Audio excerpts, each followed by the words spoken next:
Good morning, everybody. I want to welcome you all here, and we want to welcome Geshe Sherab, and we've got the merit and rejoice that they have the teachings here today. So Geshe Sherab, in 2009, has travelled around the world for 4 months every year, which is quite a big effort. And I think we need to very much appreciate that he's given us this opportunity to receive teaching. So welcome, Geshe Sherab. Thank you, thank you. And good morning, everyone. And again, thank you for joining today morning. And again, I would like to start with a short mindful breathing exercise to quiet our mind and to bring our mind in the moment present. And then after that, trying to generate the good intentions for being here. And then we start today's talk. Okay.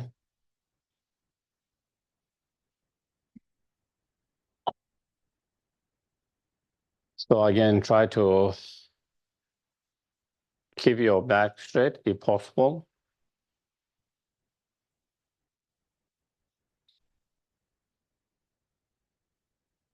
That will help your mind to be more awake.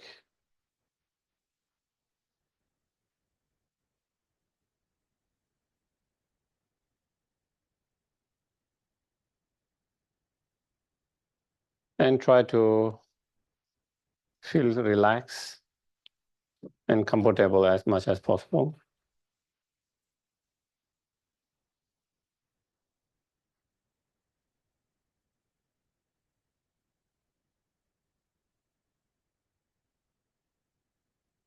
And try to feel the weight of your body on the cushion, on the chair.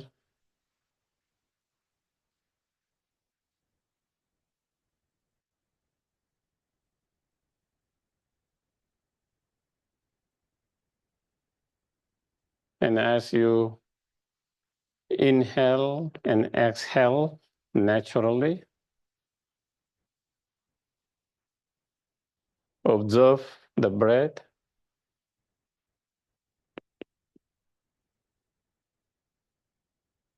And be aware of the breath that you are observing.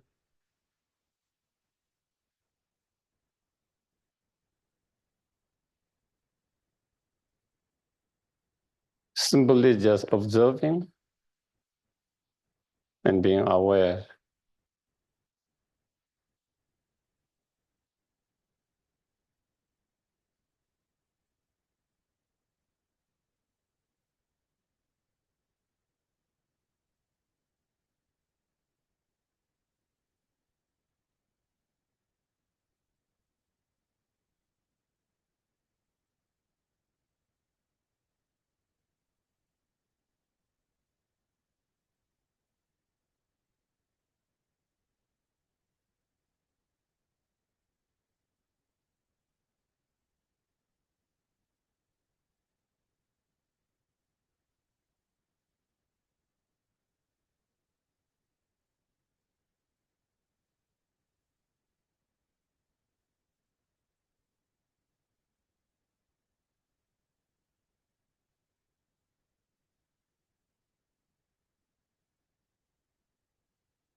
Once your mind is settled down,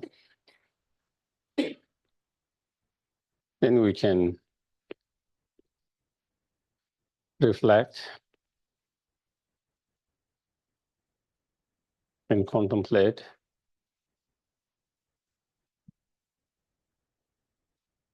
the purpose of my life is not only just to be concerned with just only my own well-being.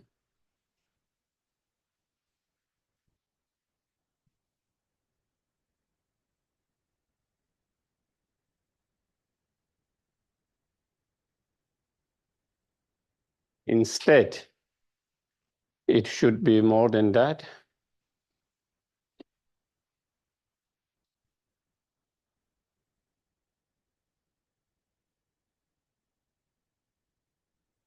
To have concern of the well-being of not only oneself, but all sentient beings.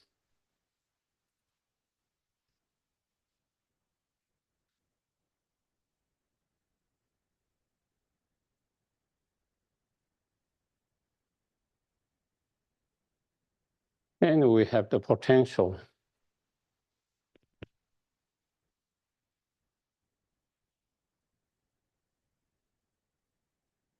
to be help and benefit not just oneself, but all sentient beings.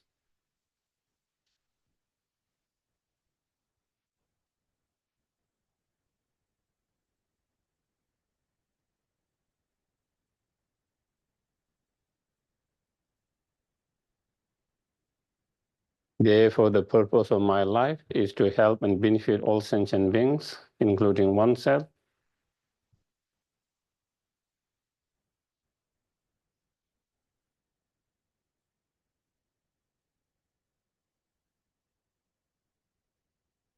And there's nothing more helpful, benefit, than to be able to help all sentient beings to be free from all their contaminated karma and the delusions,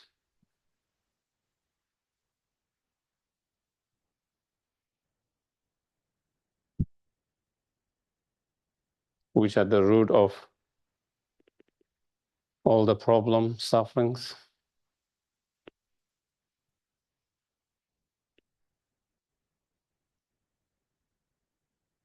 And to help them to achieve not only temporary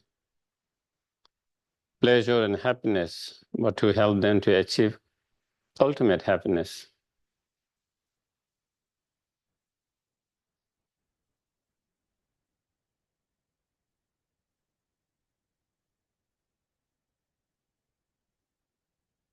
And to be able to help them to do that, I myself need to be free from all the contaminated actions, all the afflictive emotions, obscurations.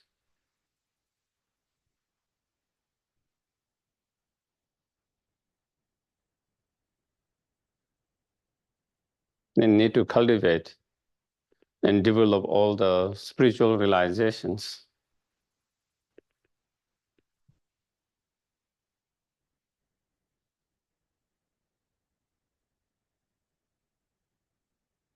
All the positive state of minds.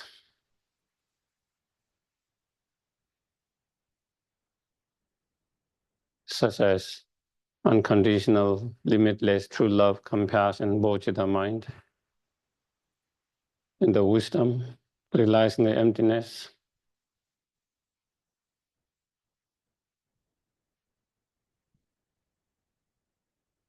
and all other spiritual realizations.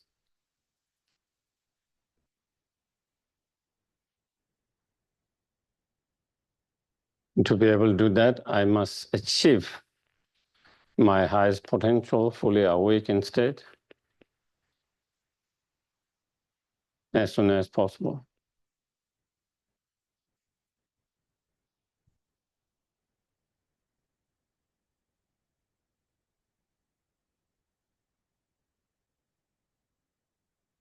And to achieve that fully awakened state, I must engage into practice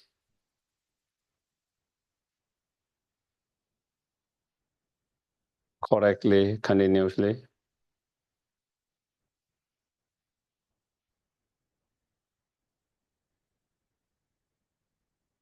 For that, I need to be reminded of the importance of the practice.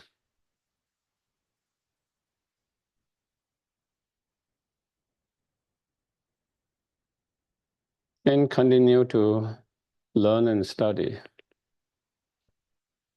and practice.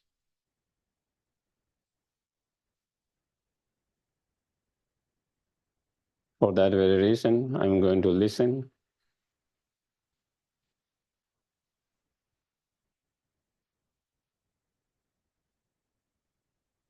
And not only listen,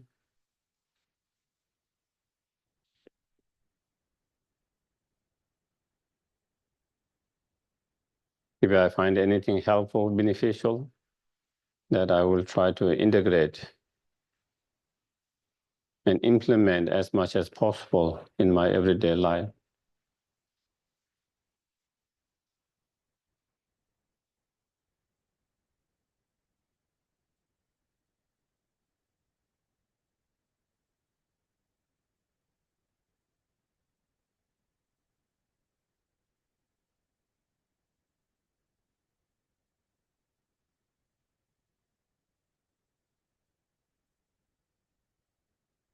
May all of us coming here together, giving our precious time, energy, resources to listen, to engage in discussions, reflecting, contemplating.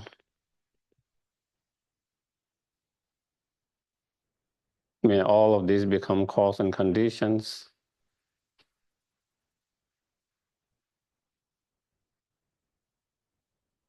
to actualize our highest potential, fully awakened state.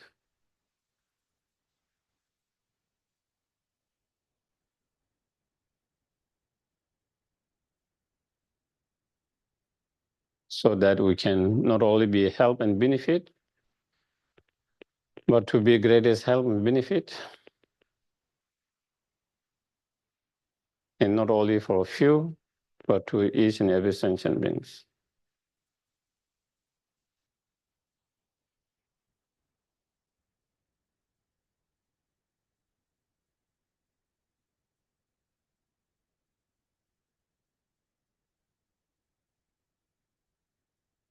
Sangye chodan soge chonam la chanchu patu dani kyapsu che lagi jinsu gibe sonam ki dola penje sangye duba sho sangye chodan soge chonam la chanchu patu dani kyapsu che lagi jinsu gibe sonam ki Dola penje sangye duba sho sangye chodan soge chonam la chanchu padu dane kyapsu che dagi choshe gibe sonam ki dola penje sangye duba sangye doje nizone tawa tamche pangpe che tampe chune tenche pe kutam de la chaksa. Again, welcome everyone. And again, I'm happy to be back again. And many of you I've known for a while now. And some of you probably meeting for the first time. So again, thank you for coming. And the topic of the discussions for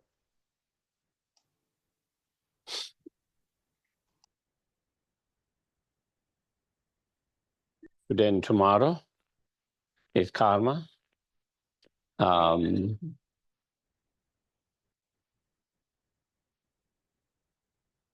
karma is on the central theme of the Buddhism. Very important theme or topic, subjects, is also one of topic that has misunderstood or could be misunderstood or sometimes misused, I would say.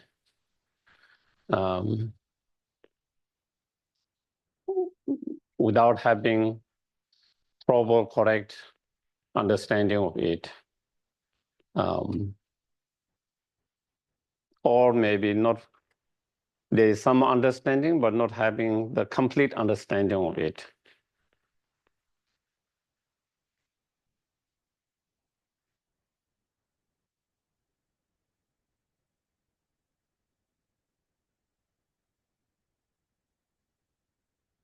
And the concept of the karma become a important central theme in Buddhism, because in Buddhism, we don't have any belief in a creator, almighty creator, God or Buddha, that who create everything, who create the world that we live in, who create the beings who live in that world, and who create the different experience of the beings. Since there's no such view or concept,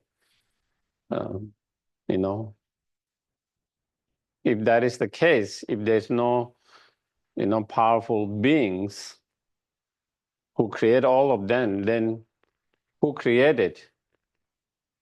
Who created the world that we live in?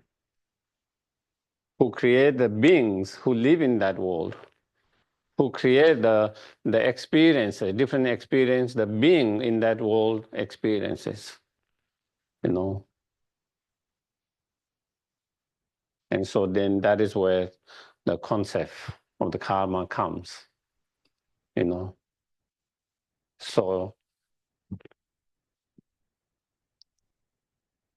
in Buddhism, then it comes back to your own karma, The world that we live in is a creations of due to the karma of the collective karma of the beings that live and experience in that world. Due to the collective karma of the beings in that world, then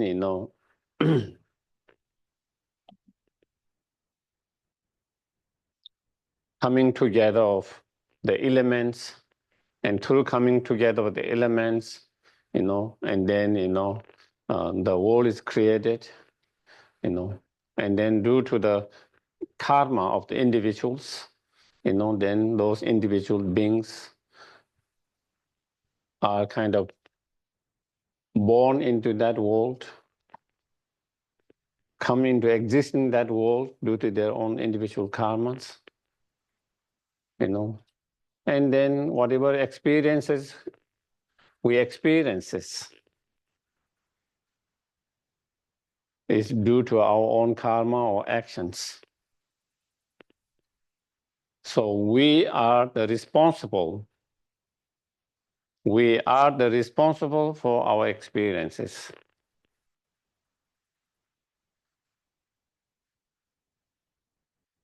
Our actions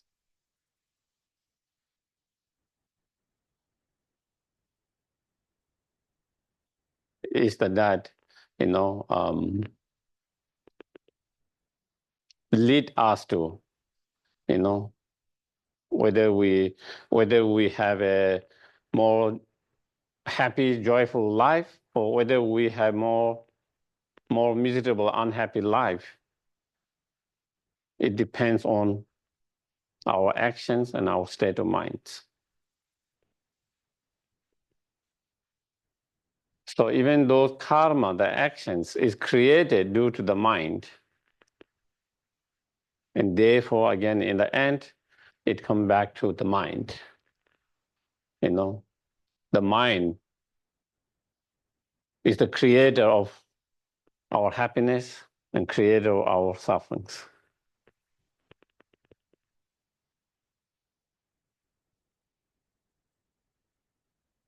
So everything comes from the mind.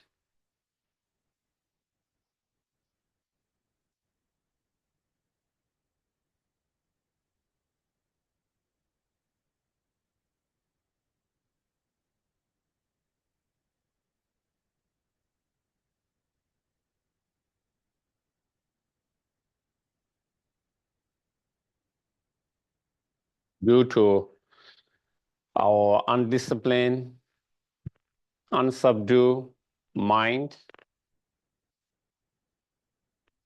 due to our afflictive emotions, disturbing emotions, then,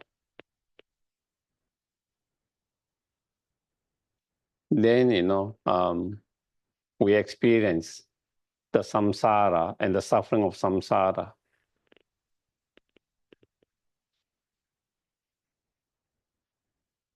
Due to our own discipline and,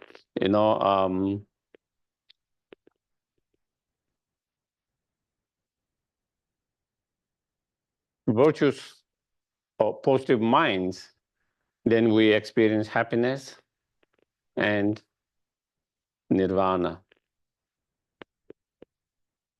So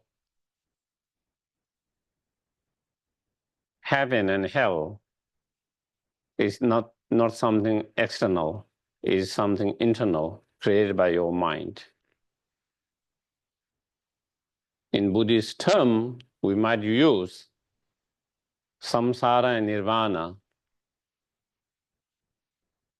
is something internal, is not something external.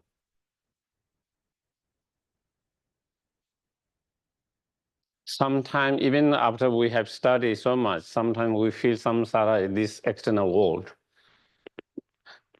Trying to free out of samsara means that going some another place where there's much more better places. I think that still kind of seems, when we have that kind of view, we haven't still understood very clearly real what samsara and nirvana is.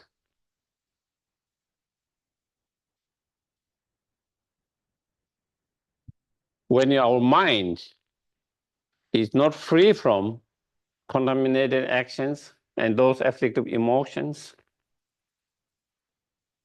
when our mind is controlled and influenced by those, afflictive emotions, the delusions, then no matter where you are still in samsara. No matter where you are still in samsara. You are not free from samsara. You can go to another planet, another places, but still you are in samsara, as long as your mind is not free from that. On the other hand, when your mind, this very mind, when it's free from those afflictive emotions, those delusions and contaminated actions, this very place, in this very moment, you find nirvana.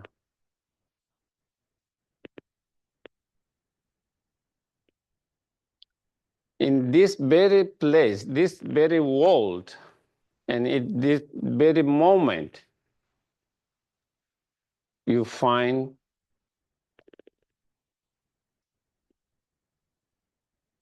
nirvana, and nirvana is right here. Right here in the right moment, in the right.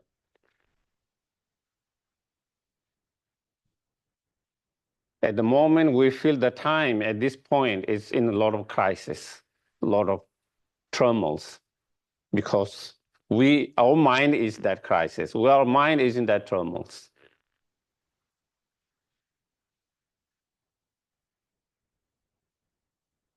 We might feel this moment, we might feel this world in that, and feel that is the suffering, that is the samsara. We might feel that is the samsara, And we might feel getting out of samsara is getting out of this place from this time. That is not the case. That's not the case. In this very world, in this very place, in this very moment, you can find samsara or you can find nirvana both in the very same place, in the same time, depending on your state of mind. So therefore, mm,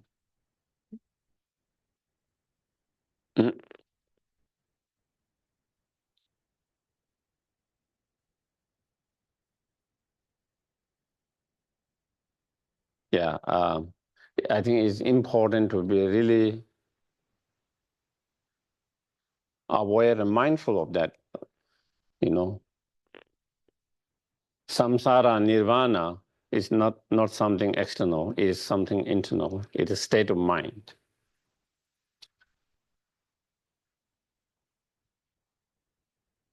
Hell and Pure Land or heaven is also a state of mind. When your mind is free from all the afflictive emotions, delusions, obscurations, you find Pure Land in very, very here at very moment, in this very place. You experience that Pure Land here.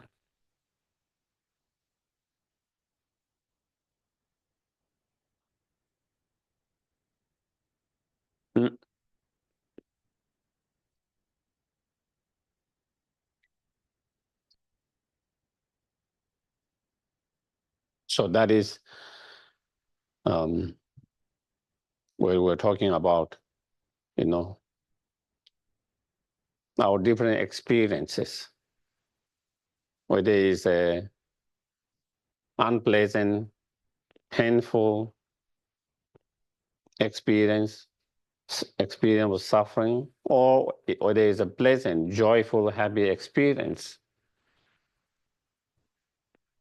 Is a result of our own actions or the karma, which are,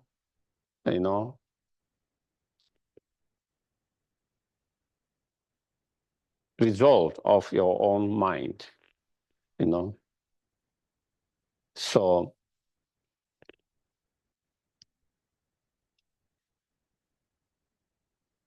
after Buddha achieved fully enlightenment,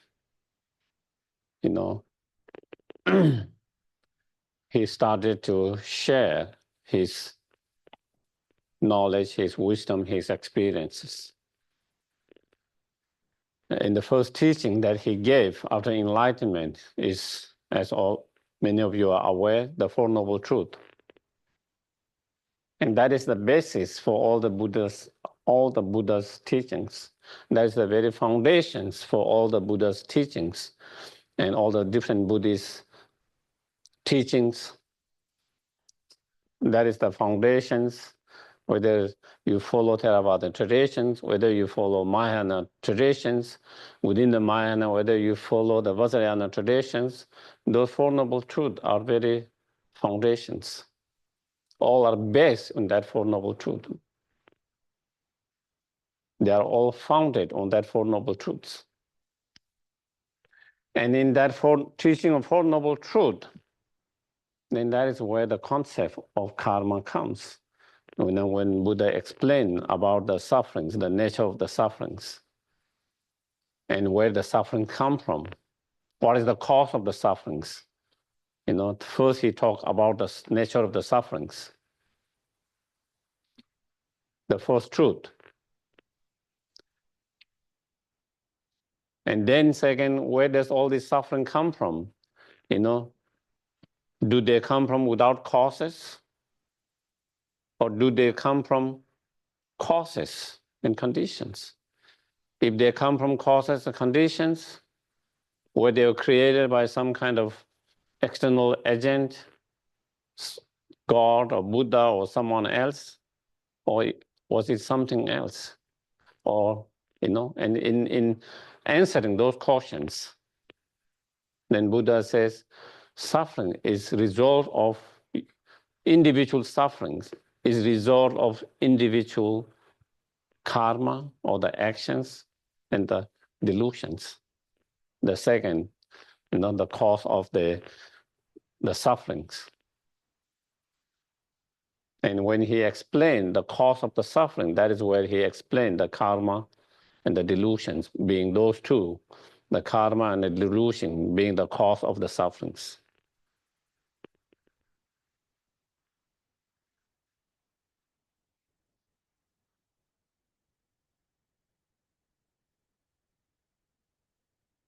And of course, throughout the histories, there has always been interest why we suffer, and where does suffering come from,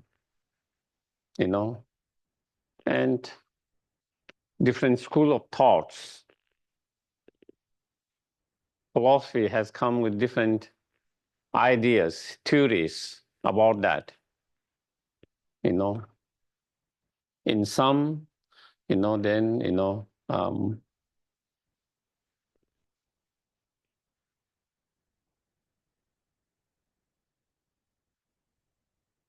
there's concept of that, there's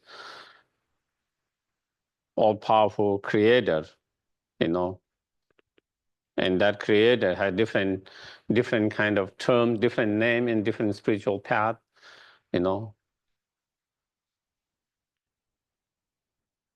In some school of thought, God, some school of thought, different God, Brahmans, or Shiva, or different gods.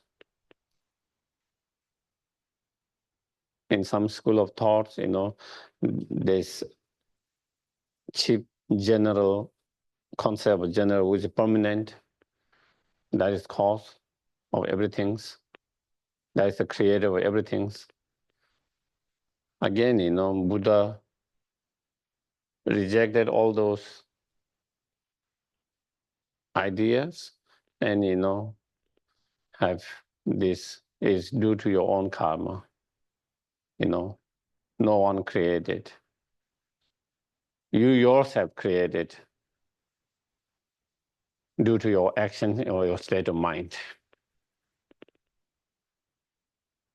And you are the responsible, and you are the in charge of your life. You are responsible for your experiences, and you are in charge of your life, your futures, depending on how do you act, depending on with what state of mind and how you engage in the different actions, So then that is and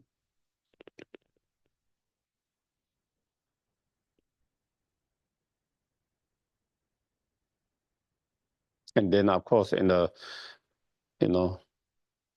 can the suffering can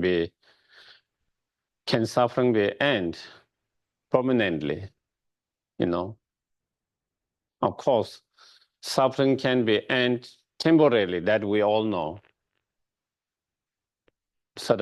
We have experienced different problem, different suffering, different pain in our life, and we are able to kind of come to end those conflict, those problems, those suffering temporary, until again something comes up or something similar comes up. And sometimes we feel, maybe there's no end, permanent end to all these problems and all these sufferings. But to answer that, Buddha says the suffering can be end permanently. And that is where, the cessation, the third truth, cessation. And if cessation is possible, if the suffering can be end permanently, then what is the way to end what is the method, what is the path, what is the way to end, and then, the fourth truth, which is the path. And so that, in terms of first teaching of Buddha, where the karma fits and where the concept of karma comes from the first teaching.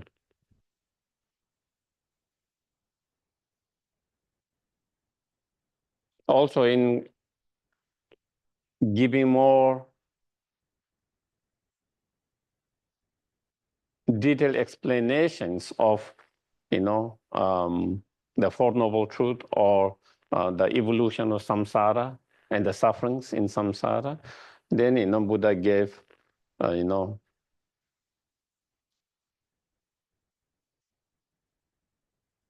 teaching on 12 link, and again in that teaching on that, Buddha first give teachings on the cause and conditions, or depending arising of cause and conditions in relation to external objects, the world of the plant. First, he give that explanation. He give, because that is something we all can see and we can understand.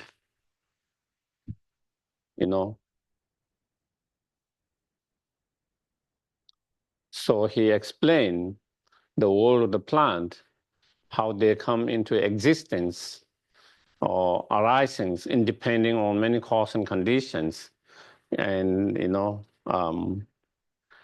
talk about 6 elements, by depending on earth element, water elements, fire elements, of course the earth, the soil, the water for the plant to be able to grow, sustain, the fire element, the heat that it needs, otherwise it will get frozen and die, the heat elements, the air elements, that's so there is oxygens for them to breathe and so on, the space elements, if there's no space, then again it will die, And then he also explained about one particular element, the element of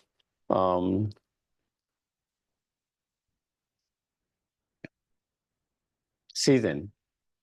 So different plants,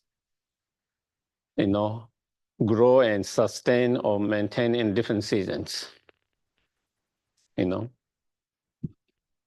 So those 6 elements are the cause and condition for the growth or for the arising and the growth of the plant, and to be able to maintain, sustain, and grow, So all these plants are dependent arisings, but depending on many causes and conditions, not one cause and condition, many causes and conditions, multiple causes and conditions. But depending on them, then those plants will sustain. After that, then he used that as an example, because it is something we all can see easily, observe it, and understand it more easily. And then next, he talked about the internal, the law of cause effect, or dependent arisings of the sentient beings, and especially the sufferings. Where does the sufferings, such as the suffering of aging and the suffering of death, we all go through that. Whether we like it or not, it's a fact that no one can escape as long as you are born in samsara. And we all have to face that. Why do we need to die? Why do we need to age?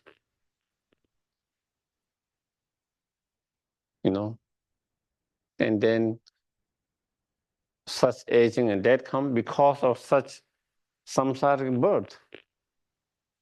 If you don't have samsaric birth, then you don't have to go through that.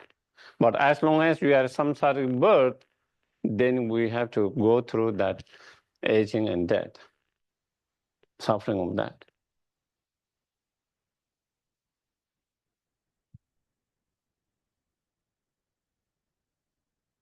And then why do we have this samsaric birth? Why we need to have this samsaric birth? Then he explained about, because of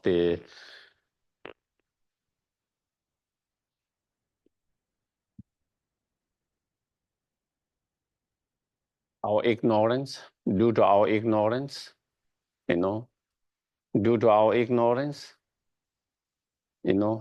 then we engage into one of the unwholesome or contaminated actions. Having engaged into one of those actions, such as unwholesome actions or contaminated actions, then that karmic seed or potential is left in our consciousness. At the time of death, such karmic seed is activated. Karmic seed that has planted in our mind stream when we engage in that actions, when we engage, that karmic seed is activated at the time of death, through craving and grasping, which is kind of attachments, craving, attachments. And when that attachment is not dealt, and when it becomes more and more intense or strong, then become grasping. Through that craving and grasping, when that karmic potential or seed is fully activated, then what we call the link of existence, the karmic seed has now been completely activated, fully activated to produce the result. And the result is the samsara rebirth.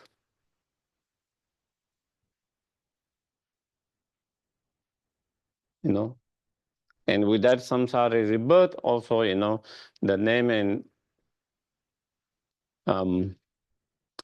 the form and name, the six senses, contact, feelings, they all comes there, And then, next, then we have samsara rebirth, and then because samsara rebirth, the aging and death, and not only aging and death, all the other suffering that come in between the birth and the death. And so that is how it comes. So again, that is, Buddha explained different way of, he explained two different ways. One is through Four Noble Truth, one is through 12 link, to have better understanding of that, why we suffer, and what is the cause of the sufferings, and what is the way to end the sufferings permanently. And in terms of 12 link, then he explained the way to end the sufferings is, when you destroy the ignorance, then there is no more actions created due to ignorance. So then there's no more karma being created due to the ignorance. When there's no karma being created, then there's no more karmic potential to be planted in your mind stream. When there's no karmic potential planted in your mind stream, then there is no more craving, grasping to activate that karmic seed and fully potentialize that. And therefore, there's no more karmic rebirth. When there's no more karmic rebirth, then there is no more aging and death, and all the sufferings that come in between the birth and the agings or the death. And that is how we can end the suffering permanently. So again, in both explanation, again, it comes to the same things. The suffering, the root of the suffering is the karma and the delusions. Your own karma and the delusions.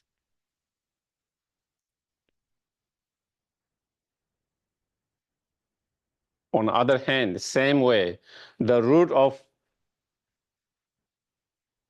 true lasting happiness is your own actions and your own state of mind.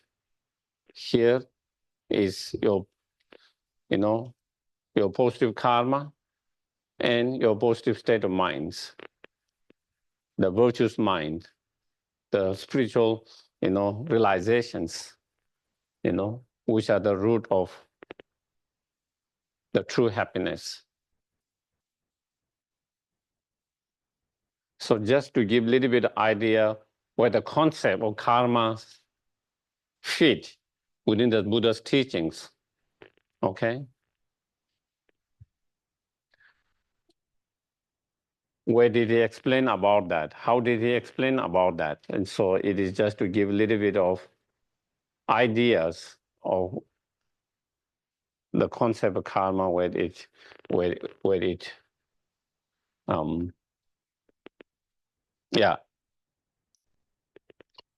fits in terms of that.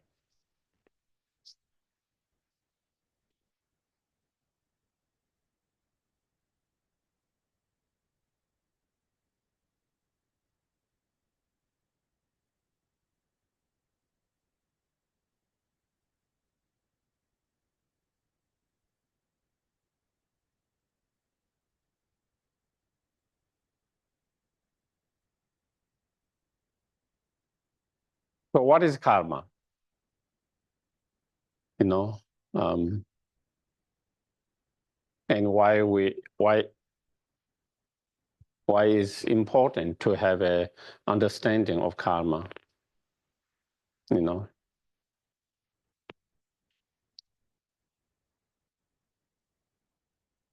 How does it help us by having the understanding of karma in our practice?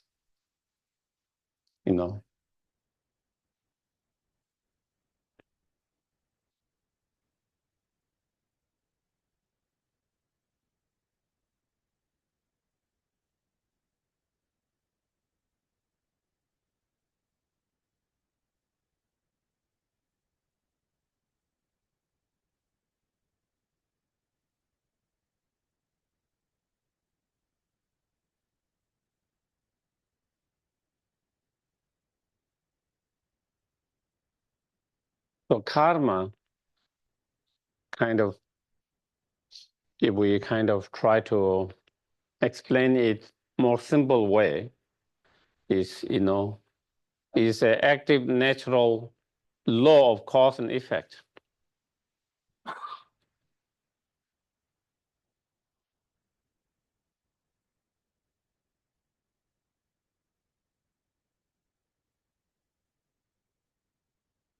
Karma is not something that sometimes people tend to take it as being some kind of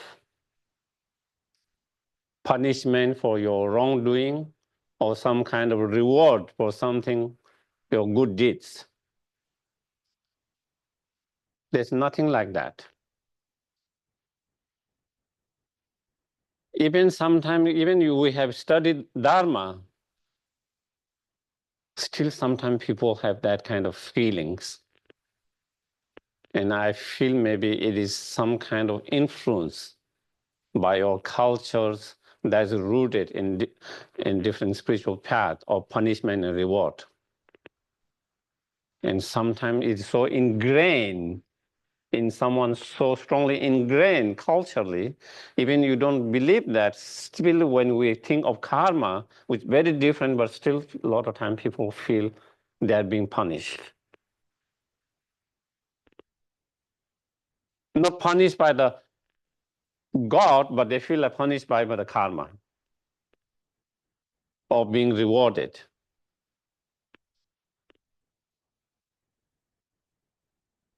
Again, that is totally, I think, kind of misunderstanding.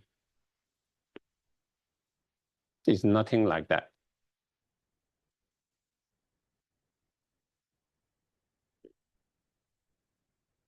When I'm walking, it started to pour rain or snow, I get wet, uncomfortable, unpleasant. But I don't think it is a punishment. Do I think it is a punishment? Do we think it's a punishment? Do you have feeling though I'm being punished? Because you get fully wet and you feel very uncomfortable, and you are probably even kind of feeling shivering. We don't feel, because we feel the nature of the rain, snow is something wet, and we are not prepared. And we happen to be in time, something that, and so that's why you experience. We just accept is a natural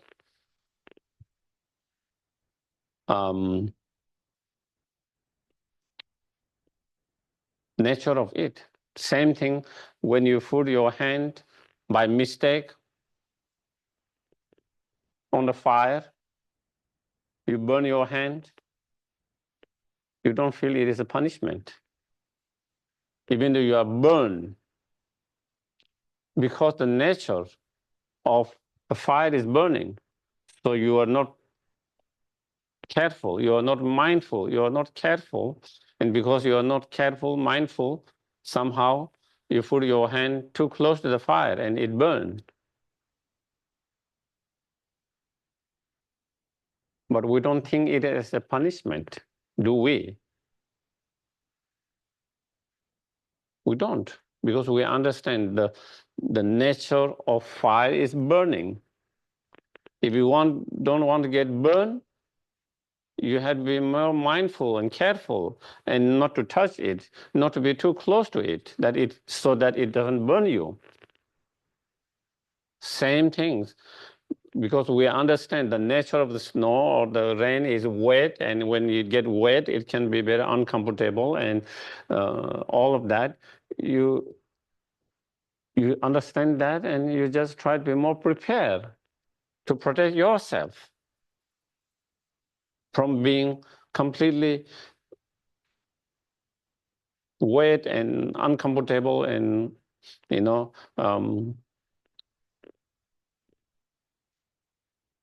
unpleasant experiences. So on the other hand, in the winter, when you are feeling very cold, and then you see the sun, and you go in the sun and bask in the sun, and with that warmness of the sun, you get warm. You feel pleasant, nice feelings. We don't think of being rewarded, do we? You know that the nature of sun is warm, and then you are cold, and when you are expose yourself in that sun, you get a warmness, and there's no concept of being rewarded, and we can use that in others. Punishment, reward, same thing. Just like that, there is a natural law of cause and effect. Natural law of cause and effect.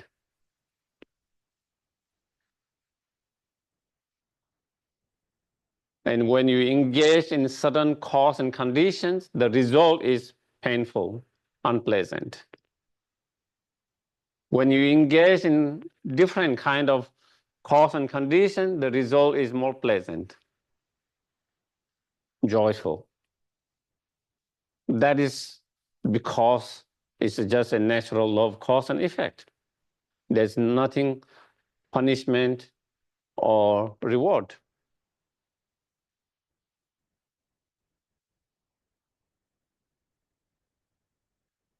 I think it is important because sometimes even with a Dharma practitioner, you feel like I feel still sometimes people have this still somehow being punished. Sometimes being punished by their practice, being punished by their karma.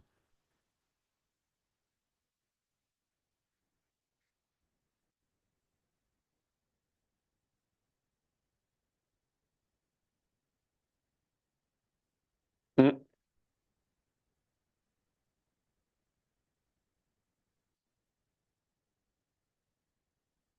It's nothing to do with that,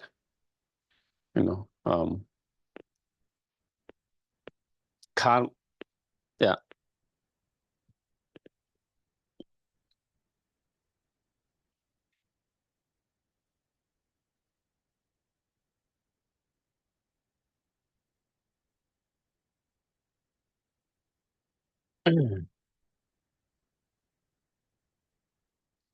What is the time?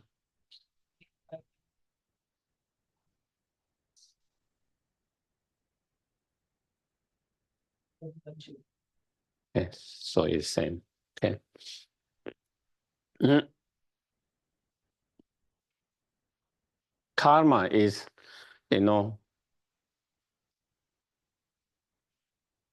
very much like, I think there seems to be many saying in English, which seems very much like that. What goes around comes around. What you sow, what you sow, it grows. Mm? Reap what you sow. Yeah, reap what you sow it, or comes around. So it is similar like that, whatever action you engage into, similar consequence and result is experienced.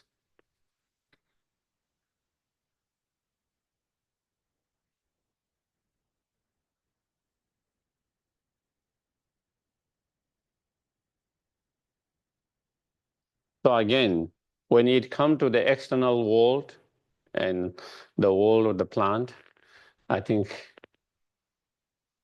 it seems more easy for us to see it, understand it, accept it. It seems much more difficult when it comes to our experiences, isn't it?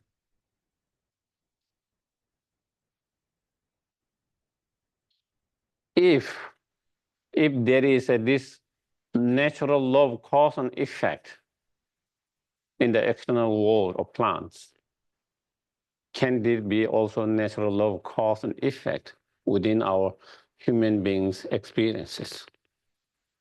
The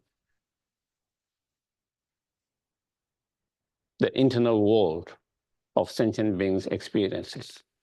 So basically, not only there is a law of cause and effect in the external world, which you all can see,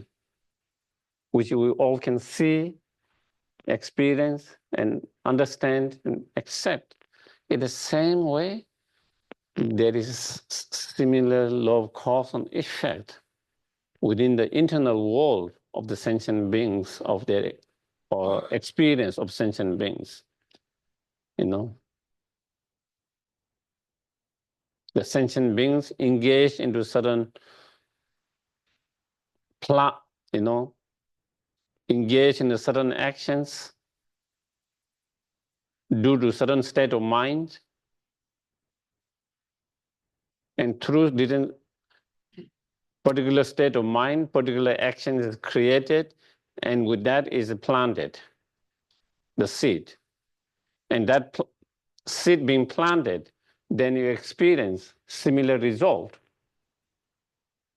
similar consequences of the plant what you have similar plant, what you have, seed that you have planted. That is what is karma.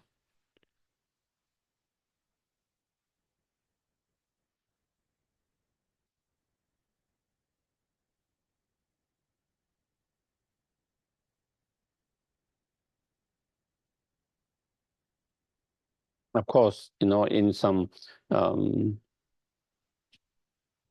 teachings, karma is sometimes also explained is the mental state, mm,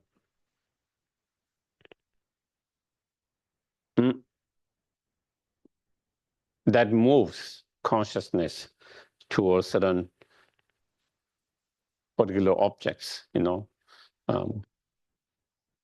so it is a mental state at the time of creating is the mental state at the time of creating different mental thoughts or engaging in physical and verbal actions.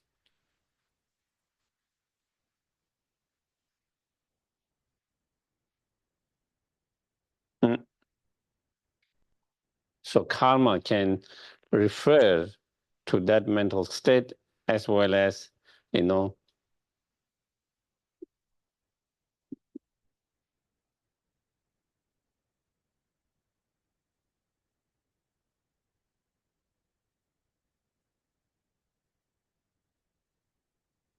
the potential or the seed that have been created by any of our three doors, the mind, speech, and bodies, and which has the potential, the potential or karmic seed, which has the potential to produce similar result when it is met with conducive conditions,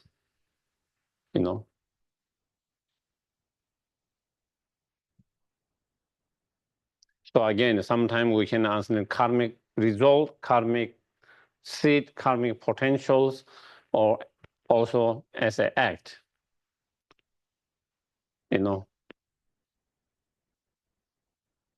Different experiences we are experiencing, pleasant, unpleasant, is a result of past karmic seed or potentials. That is, we are experiencing karmic result. Now, when we are engaging in certain action now, we are creating the potential, karmic potential or karmic seed for future result.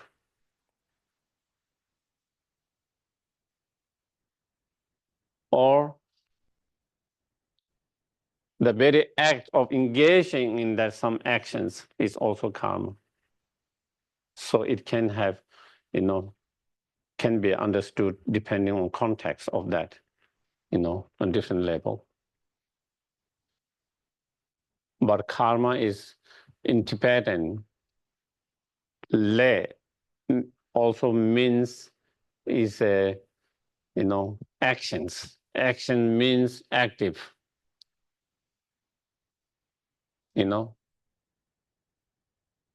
That means karma can be transformed. Karma can be changed.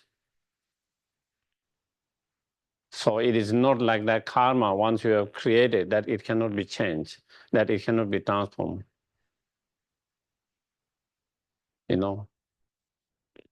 It's something that can be transformed, can be changed by changing our actions, by changing our behavior, by changing our thoughts, our minds.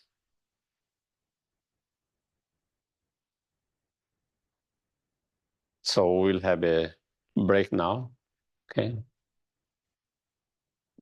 Changju semju rinpoche, ma ke bana ke kyo che, ke wa nyamba me ba yang, kong le kong du pe wa sho.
as I mentioned at the very beginning this morning, even though karma is very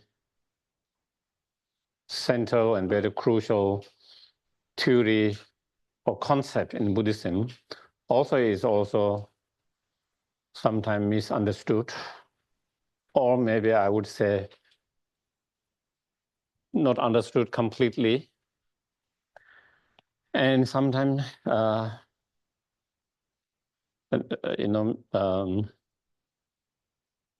way we use karma can, again,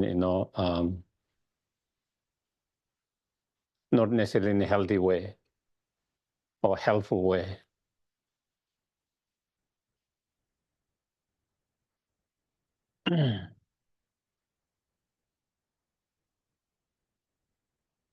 One of the misunderstandings of karma is that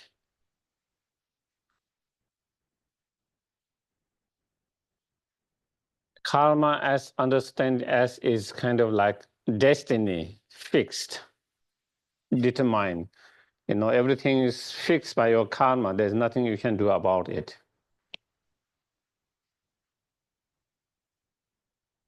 And everything that happens, we just keep on saying it's karma, and not taking the responsibility for our actions, our present actions.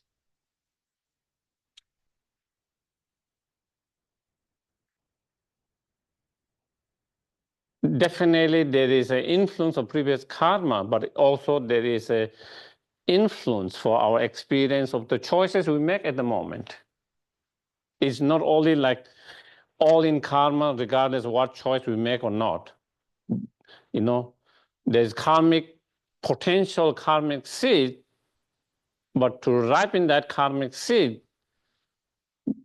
we need immediate cause and conditions. And immediate cause and conditions are those choices that we make at the moment.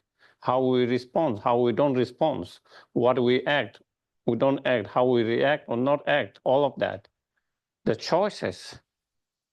If everything is all kind of predetermined fate, then you just wait and hope, that we have done something good and everything will go fine. We can only hope. We have no control, no choice.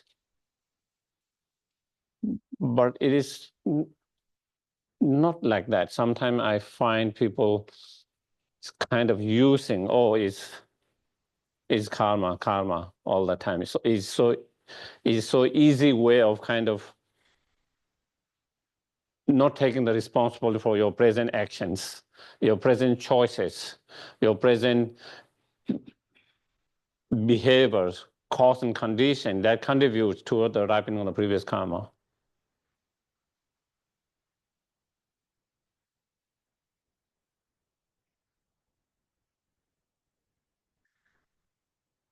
The idea of that, is it only depends on the past karma, and that it doesn't depend on your present actions. It's totally rejected and negated by the Buddha. In the sutra of the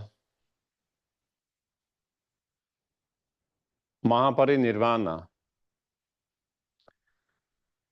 there was audience who asked the Buddhas that he had heard from the Brahmins and other teachers that everything that you experience, everything that happens in your life is a result of your past karma. That he kind of asked that question, Buddha. He said he had heard from many others, Brahma and other teachers, that they explain, everything that happens in your life at the moment, everything you experience is a result of your past karma.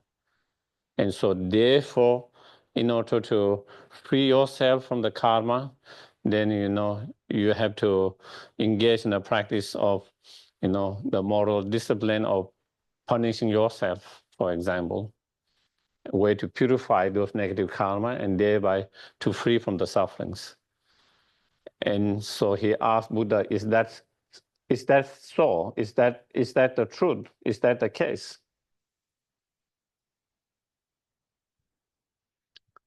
And then Buddha give answers and ask him to go and ask those teachers about certain things.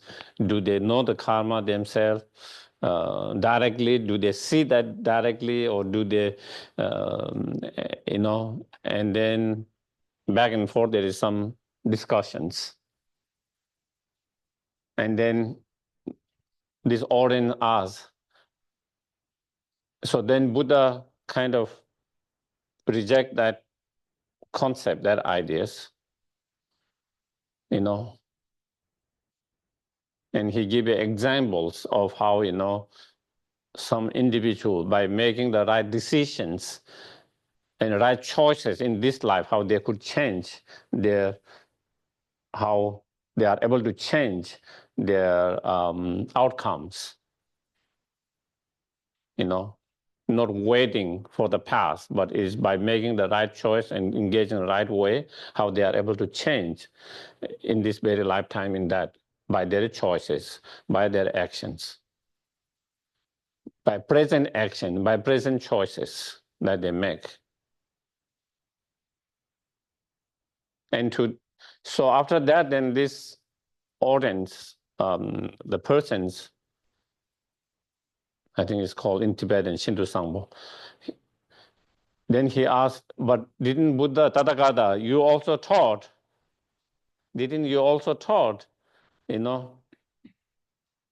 that from your past karma, that past karma of generosity, that we experience the wealth through the past karma of moral discipline, that we have higher rebirth, through the past karma of patience, that you have kind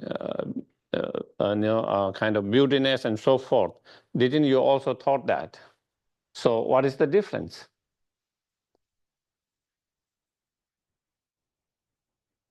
And then Buddha says,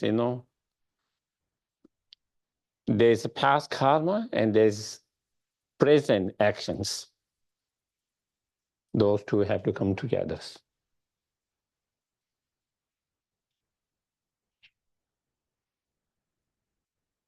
Just like taking an example in the seed, okay?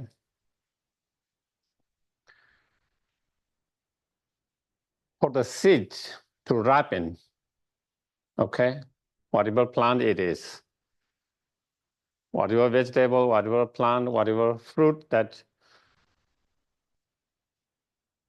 whatever to grow and grow, seed is very important to have a seed planted. But it is not enough just to have the seed. If it doesn't get water, moisture, and other conditions,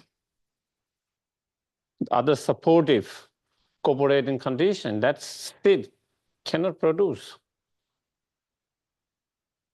the results that you want. It cannot produce the plant, the potential it has, the plant. It cannot produce. Not only you need the seed, you need all these supporting cooperative causes, water, fertilizers, heat, space, the air, all of that, oxygen, all of that. And when all these come together, then it produces whatever result. If it's vegetable, then vegetable growth. With the fruit, plant growth, and eventually it produces fruit, whatever flowers. In the same way, the previous karmic potential is like the seed, okay? There is so many karmic potential in our mind, in the garden or in the soil of our mind, okay? In the garden or the farm or the soil of our mind, there are so many billions of positive karmic seed or negative karmic seed, or neutral karmic seeds potential. There is so many of that.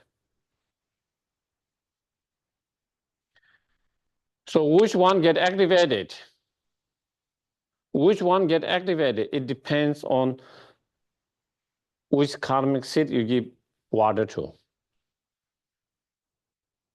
And so your present actions, your present choices, your present behaviors, and all of that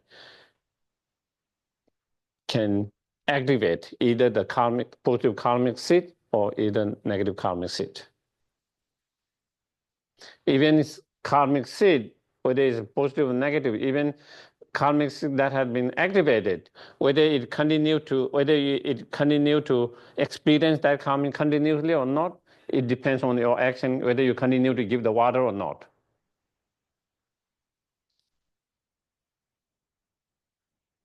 Are we clear?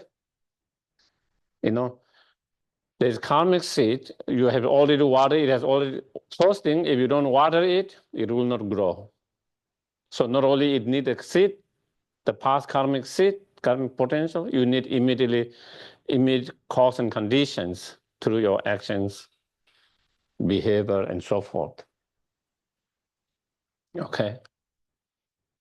Even that karmic seed that has been activated and it is already ripening,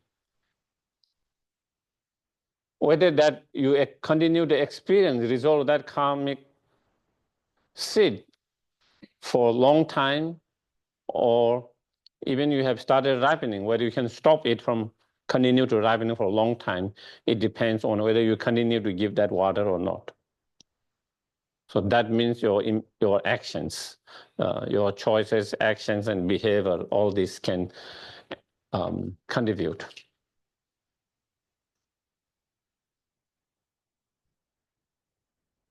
And that is why one has, certain control over what kind of karmic,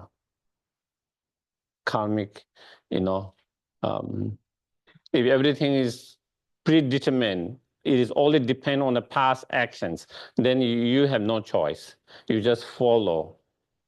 You just follow the karma to take wherever it takes. But because of this immediate cause and conditions that are the cooperative or supporting factors, that whether you give water to this or not, whether you continue to give water to the same things or not, whether you give water to some other seeds, all of that. So then, that makes the difference. And we have the freedom, or let's say choice, to do that. And so in that way, then,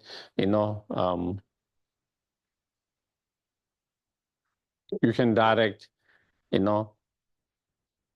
which way, your life goes, not only just because of past karma, but also present actions, choices, behavior, So I think that is important to understand that. Sometimes people just say, oh, it's karma. And then, yes, we might have karma to get sick. There's no doubt we have karma to get sick, for example, or karma to get healthy. We have karmic seeds, so many karmic seeds to be healthy, as well as karmic seeds to be unhealthy, sick, and all other vice versa in all situations. Not only it is important to have the karmic seed to have a healthy, then we need to create the right immediate cause and conditions for that karmic seed to ripen and to experience that, to be healthy. That means, doing the right things that we need to do, right diet,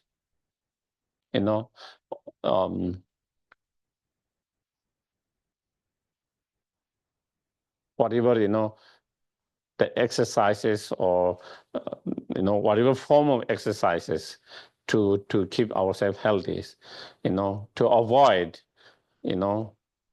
things, substances that make us unhealthy, trying to engage in, living better lifestyle for that supports the more healthy life. That is important. It is just not saying, if I have karma to be sick, I will be sick. If I don't have karma to be healthy, so I don't need to take care of this. Are we clear? When you only believe is all in karma and then that will be the attitude. That can be the attitude. Why do I need, if I have karma to get sick, I will get karma sick. If I don't have karma, I will not get. Why do I need to look after myself now and take care of myself in that way? And that is due to not understanding fully, correctly karma, the karmic seed and immediate. And so in that,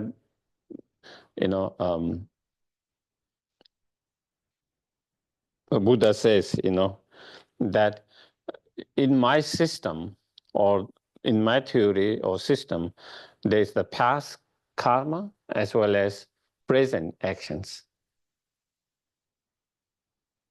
Those two go together. Those go together. And it makes total sense. If we observe the external world of the plant, that is what it is. Seed and other conditions. You might have seed from the past, but if you don't continue to give the water present, it will not grow.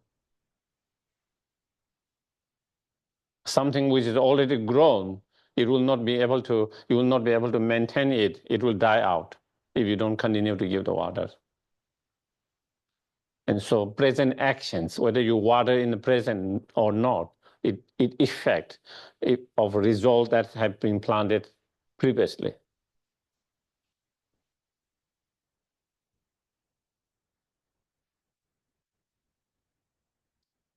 Can all karma be changed? Can all karma be changed? Not all karma can be changed. In certain karma that is fully ripened, you cannot change. For example, I'm born in this world, in this time, 20 centuries, in this my particular families. I cannot change that. That is fully ripened karma. That one I cannot change. I cannot reverse.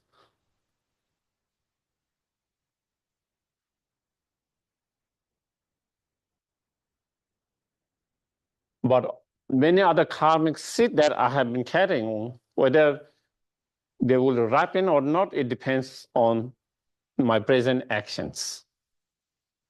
My present action, my present cause and conditions, whether I give, the water to the negative karma or to positive karma. Even in terms of ripening or already negative karma, for example, maybe I have a karma to get sick, and due to coming certain cause and conditions, I'm getting sick. And maybe there is a karmic seed for me to get worse for a long time.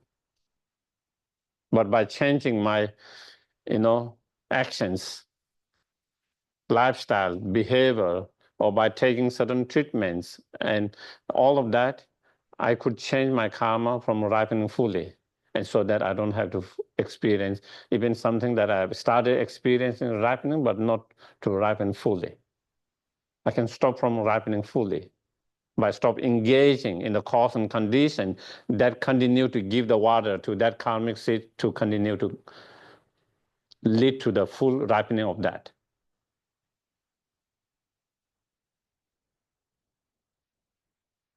And same thing with positive, maybe I'm experiencing some positive karmic result of something.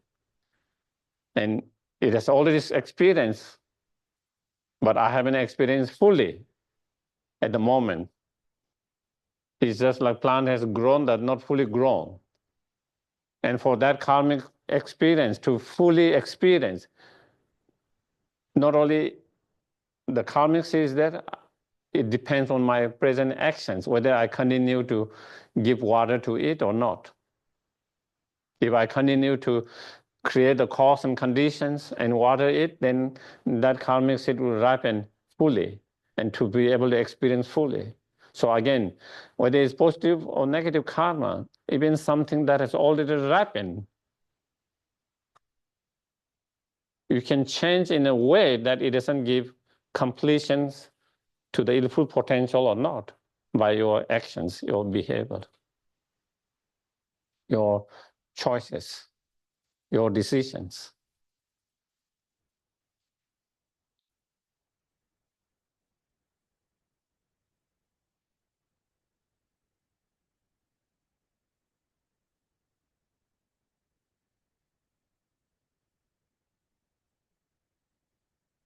And because of that, also, when something happened, bad happened to someone, it might not be most skillful way or right to say, oh, is there karma so easily. Do you get it? And then can totally ignore the conditions that support that karmic potential ripening and totally not take the responsibility of that. You know?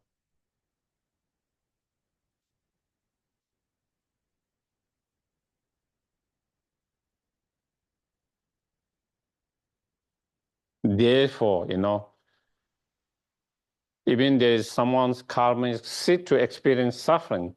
If someone is yourself or someone is creating in certain actions that support that karmic seed to ripen, and if you stop creating that action, yourself or someone who is supporting for that, by stopping that, we can stop that person from experiencing the suffering of their karma continually.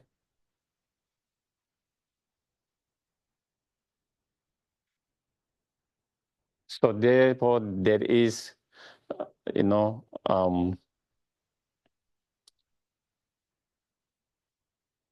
what you call the word I'm trying to remember, you know, not the responsibility. Of course, that is one word. You know, not only is someone's karma to ripen, experience pain and suffering, whatever way of that, but also there is a immediate cause and conditions that contribute towards that, and that those, if we can stop creating those cause and conditions, neither you don't have to experience or continue to experience, or nor someone need to experience or continue to experience.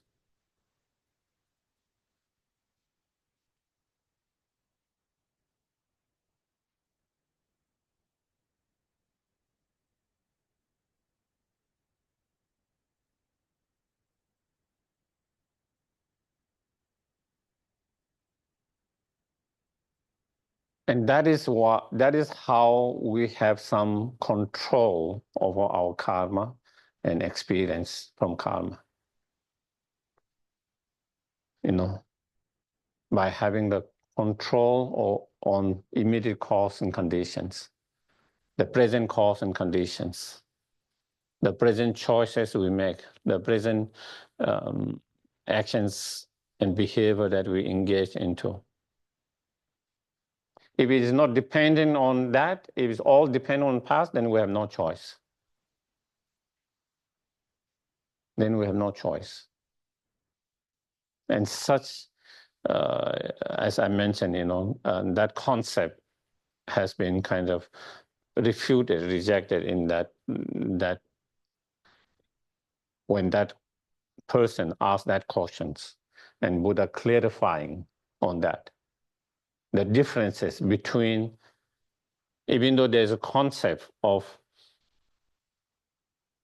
some other teachers in the past, but there is a slightly difference, and Buddha explaining. And I find the Buddha's approach like many things that you find in his teachings, is the middle way, always finding the middle ways. I find in term I find like two extremes. One extreme is that everything is all, we can do nothing. It's all karma, past. Everything is past. It's everything we are experiencing now, everything we will be experiencing in the future, everything that we go through, everything what happens is all due to past karma, nothing to do with our present actions. That's one extreme that Buddha rejected or refuted.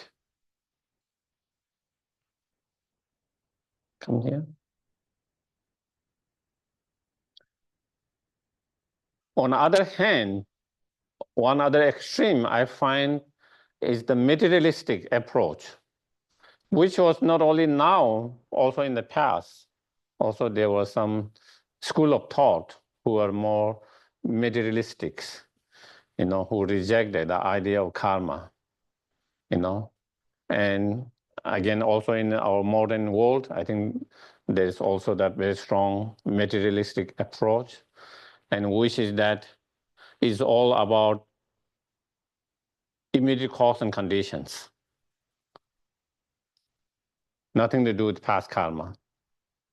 It's all about present cause and conditions. That also I find the other extreme.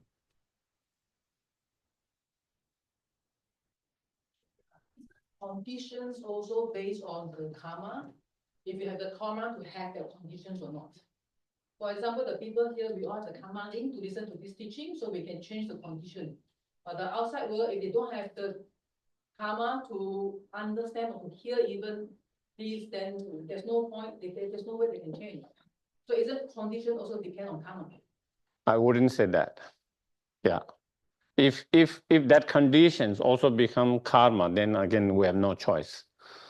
Then that is, and then in that case, then Buddha will not differentiate those past karma and present actions. And he says it depends on both of them, past karma and present actions. And that is the difference, he says, from the others teachers who said that everything is based on past karma, is all predetermined. Everything's kind of fate. Everything is kind of decided, fixed. There's nothing we can do except just follow what. And with that, Buddha make arguments with the different examples, and as well as then his presentation is that there is a past karmic seed as well as present actions. And so present actions meaning, the choices we make, Again, in relation to that, there was one I like to, Dhammakirti, one of the great Indian Buddhist scholar from Nalanda,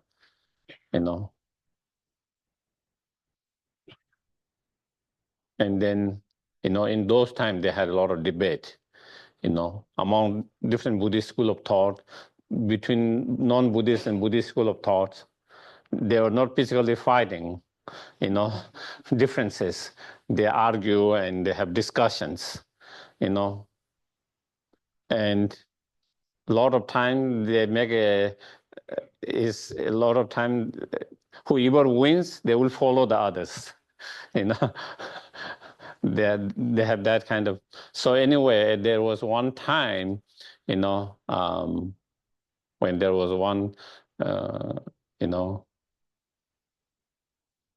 great non-Buddhist master, great scholar and thinker and philosopher, who came to Nalanda to kind of debate,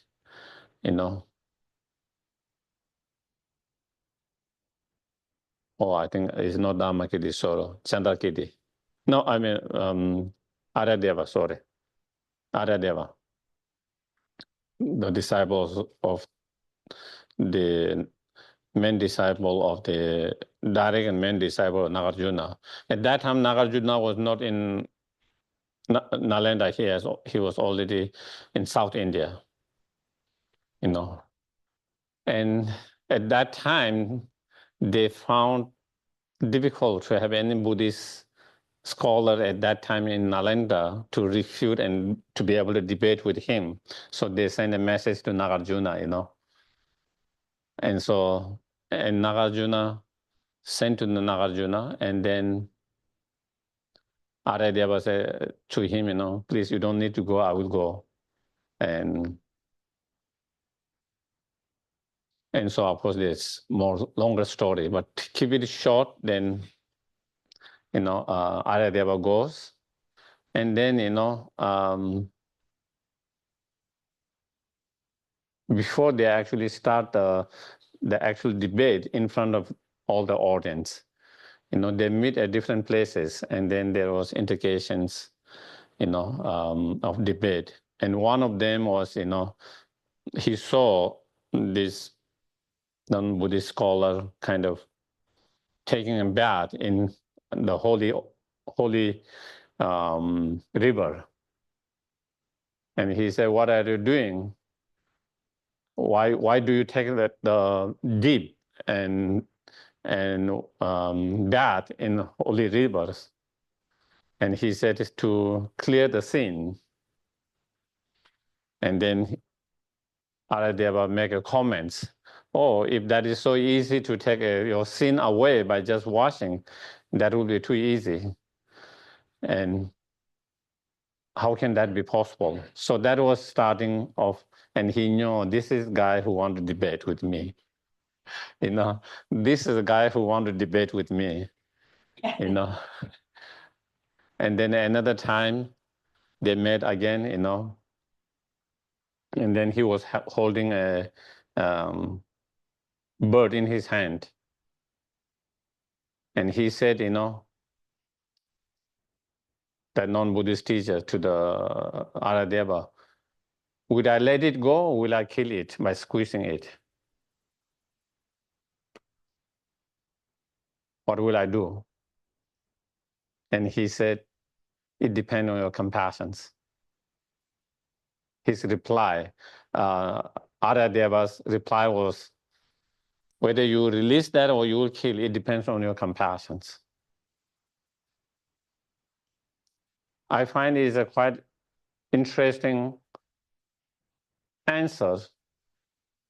Instead of saying it depends on the karma of the bird,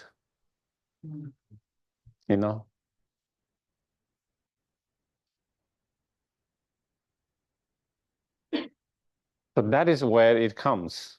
The bird might have karma to die or karma to survive. It has probably both karma to die and to survive, but it depends on immediate condition, the person who is holding that person's compassion, present compassion or decisions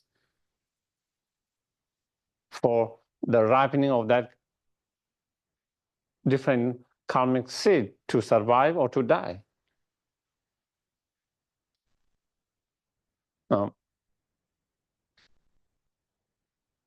So that was, and another time, so that was anything I wanted to kind.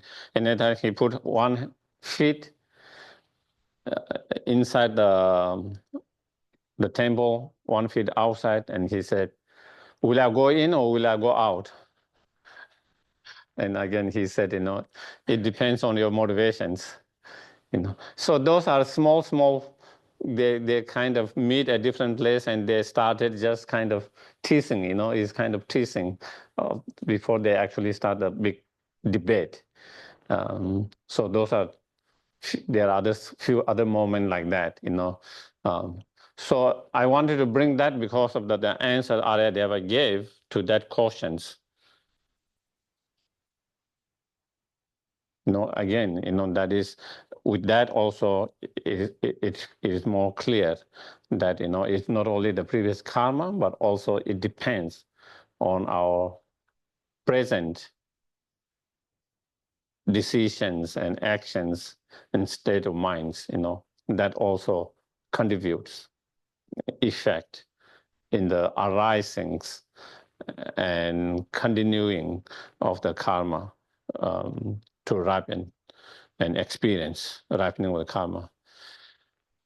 Also, you see many prayers. If you see there is at the end of the Heart Sutra, there is a prayer to dispel the hindrance, and again in that there is due to all the past karma and immediate cause and conditions. There is a different within that. There is you can see two different due to all the past karma and immediate cause and conditions. Again, in those prayers you see that. So again, is to kind of distinguish. It is to have the distinguishing those two things, so that in experiencing any of the karmic result, whether it's positive or negative, not only we need a karmic seed or karmic potential that we have already created in the past, but also it depends on the immediate cause and conditions. And so therefore, I wouldn't say even that conditions, because otherwise then it goes against all of that. So I will that is when we yes, please. Or maybe I think when we have caution, maybe because people in the online.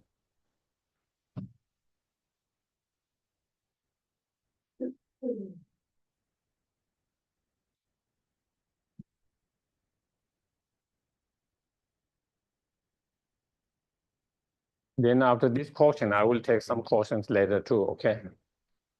Geshe-la, Yes. you mentioned that there was one guy who dipped in the Ganges and thought it would cleanse him. I'm just wondering about the role of purification in reducing the negative karma. Would you say something about that? Thank you. Thank you. I think I will kind of come that later, a little bit later too. But again, purifications has to come from your side, not from something outside. And in his cases, it's the water, because it's a holy water. Because of that, so then it become more like from the external instead of from internal. There is a concept of purification in our tradition, in Buddhism, in our tradition, but it's more to do with yourself. It's coming from yourself, not from something outside. And so I think that should be the differences, If it come from your side, it doesn't have to be Ganges. It doesn't have to be any rivers, or it doesn't have to be any rivers, but I think I will kind of go a little bit more on that later, how it's more to do it from yourself, And I think that is one difference from maybe for the Buddhists from others. In some other religions, you confess and the other forgive, and that is again coming from externals, And then in some, you go and take a bath in a special river, and then again it gets purified. It depends on that special but in Buddhism, in our traditions, then the purification, the way purification work is different, and it comes from one side, oneself, more than external, from outside. So I was still kind of talking about the two extreme, and I was talking about the other extreme was kind of materialistic approach, that everything is immediate cause and condition, nothing to do with karma. And I find a little bit difficult with that. Of course, in terms of Buddhist approach, Buddha himself says past karma and immediate present actions So in terms of explanation from Buddha side, but even in general observing our experience around us, if it's only about immediate cause and condition, there are a lot of unanswered, hard to answer why things happen, how it is possible. For example, you hear stories, a child or adult falling from 5 stories, 6 stories, falling down, nothing happens.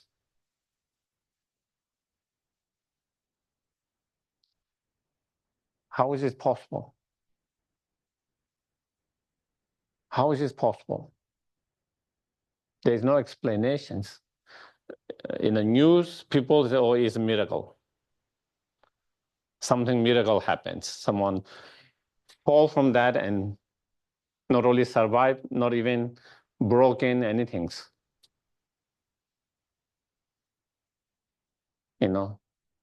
In terms of external conditions, the conditions are there, possible of dying or have a broken and very strongly damaged.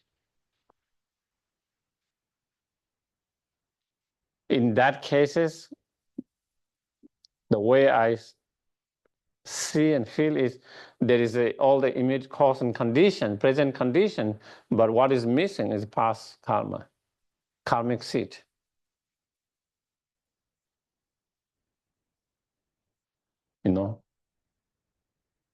And sometimes again you see during the earthquake, during the natural disaster, fires, hurricanes, all kind of things, Even I just saw recently in California when there's horrible fire, LA, everywhere is gone, just one house in the middle of that. Just one house in the middle of that. And you see that kind of image quite often, time to time, from different events like that. And it's hard to explain when it has stripped away everything. How did that miss that? The directions of the fire, the direction of the earthquake, whatever that was, is hard to explain how did that miss that.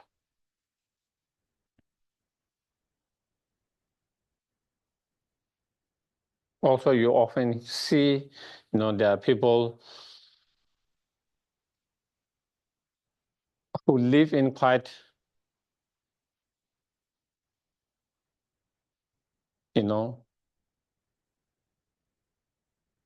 unhygiene environment, pollutions, who have died, not healthy died,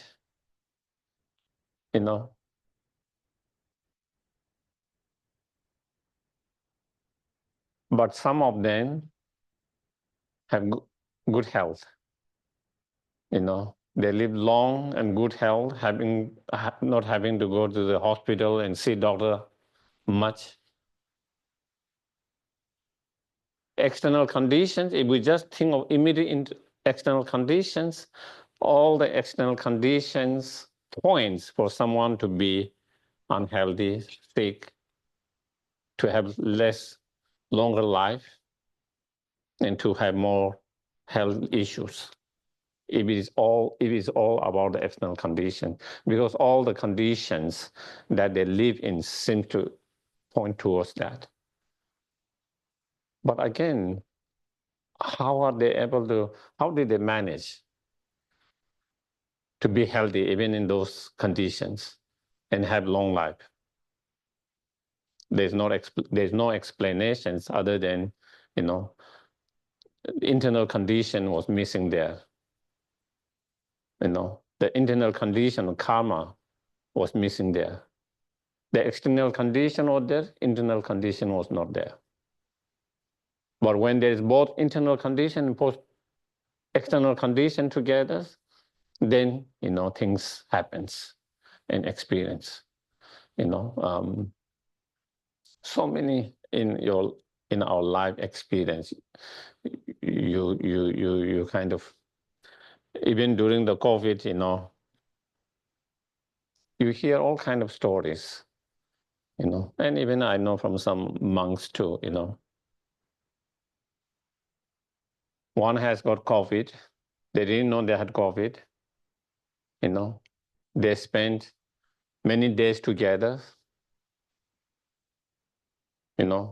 traveling in the same bus for many, many hours, staying in the same places for many hours.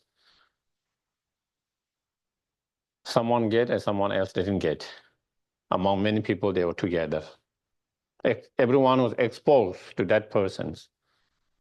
Everyone's exposed to that person's in terms of, but someone got COVID from that person's being exposed and someone didn't get exposed. It's not necessarily someone got exposed for a little time and one got exposed for a long time, which happened for some people. They were exposed,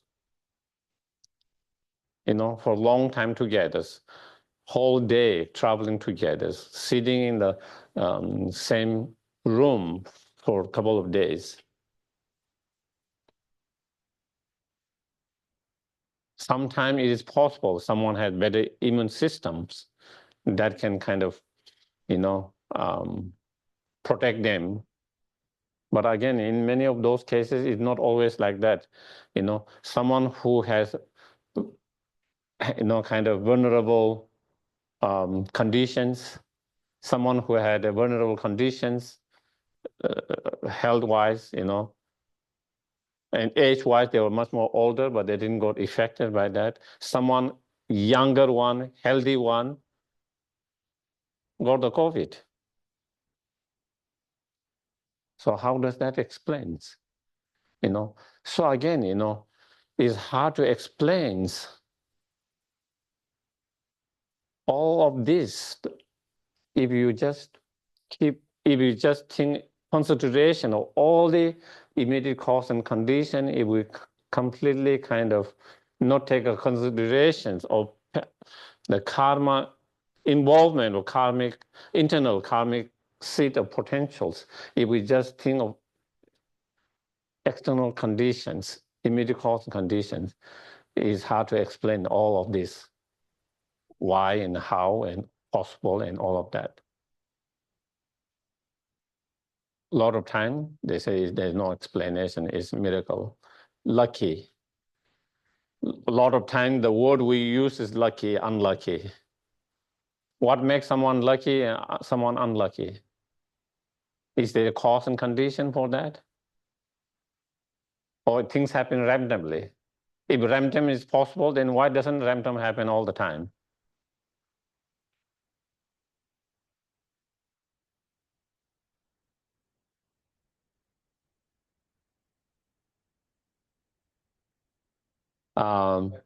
Maybe random does happen all the time. Yeah, then there's no cause, then there's no law of cause and effect. So then if a random is happening everything, then all the actions we take to avoid, everything that we try to take action to avoid something from bad things happening. We don't need to take that because everything's random, and even and we took those actions because we know if we engage in those actions, it can avoid this and that. If we engage in that, it can produce this and that because there is law of cause and effect. If I plant the seed, it will grow. If I don't plant it, it will not grow. If I plant and give water, it will grow. If not, so there is that law of cause and effect. If it's random, then without planting, it can come. Planting, it can come. Without giving water, it can come. Without not giving water, it can come. Everything's random, whether I give water or not, whether I plant it or not. And so then all of that become unnecessary. If we live in a random world, then all this is unnecessary. And even we try to do that, then we cannot kind of avoid or stop from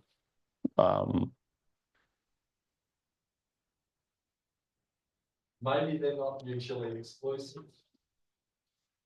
what. In the same way that you say karma is also dependent on how you act within that situation. Randomness also can exist and you can still act within that situation. They appear to be oppositional views, but What does random means? random means if you have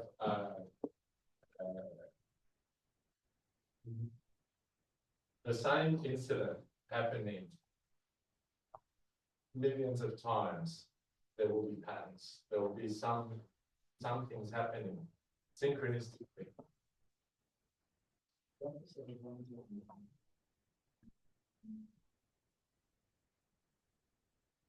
Unpredictable, no pattern.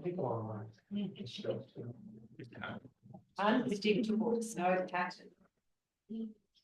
So then, yeah, to me, if there is unpredictable and, no pattern, then this law of cause and effect doesn't exist,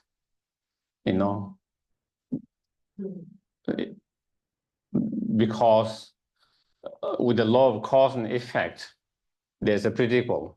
Because there's a predictable, therefore we engage in certain cause and conditions to produce certain result. And that we do that because there's a predictable. If you engage in certain this kind of actions or this, then such result will be that. But if it's random all the time, if we cannot predict anything anytime, then there is, because then that doesn't, otherwise it doesn't become predictable and unpredictable is a contradictions. Can I predict plant up, in a right soil with the right seed, with the right condition, atmosphere, and with water? Can I predict that it to grow? If it's random, I cannot predict because it is unpredictable. Randomness is if there were 1,000 seeds, 3 of those that you planted will be in a certain way.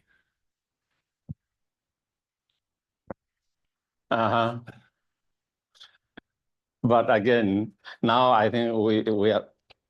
Yeah. Now we are going to a big debate.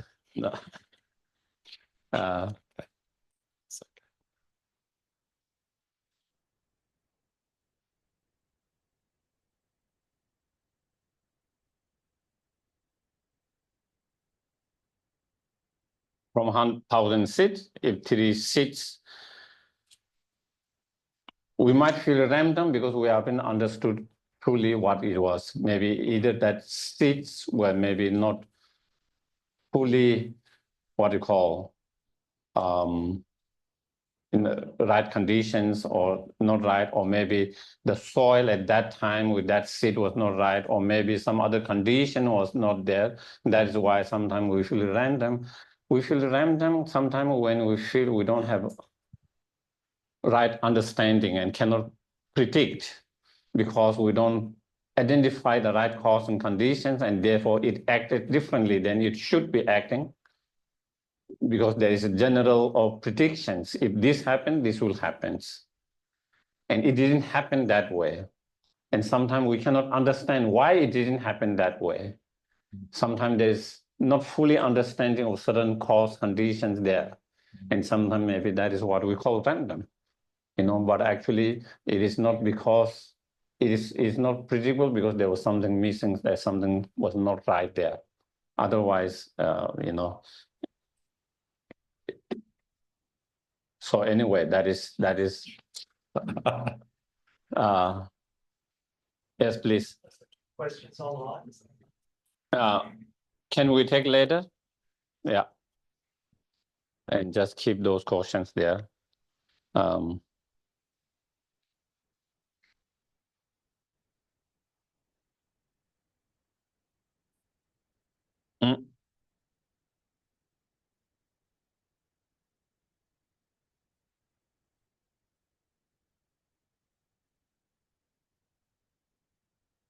So yeah, we are talking about, if it is only about immediate cause and conditions, then it's hard to understand many of those many of different experiences that we encounter in our life and in the life of people around us, people, the world that we live in. From the external conditions, it should lead to certain particular experience, a particular result, but sometimes they do not lead in that way. And from the karmic understanding point of view, is because the internal karmic condition is missing.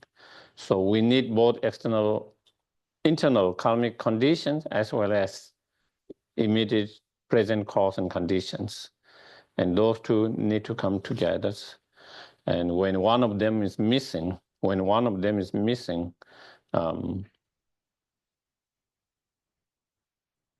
then it doesn't produce the same result that it should be producing, So then it becomes unpredictable. It cannot produce the predictable result that should produce as a way of love, cause and effect. So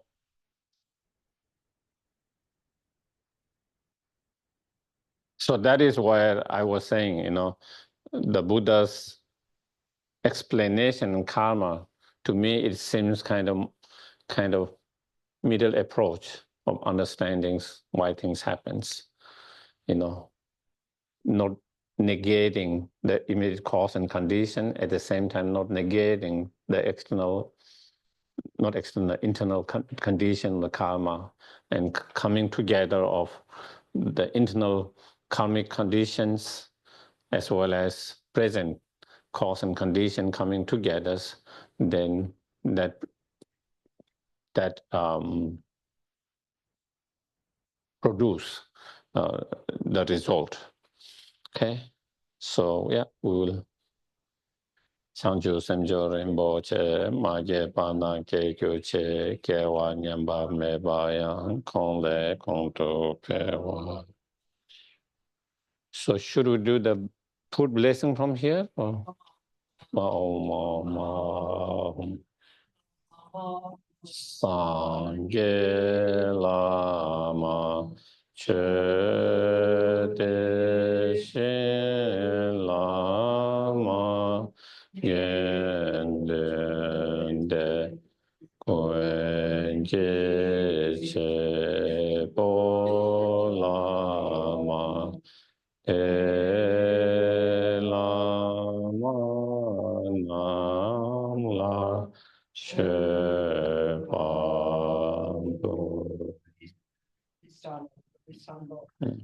The Guru is the creator of all happiness. To all Gurus, I make this offering. Bon appetit. Thank you. Enjoy. Thank you.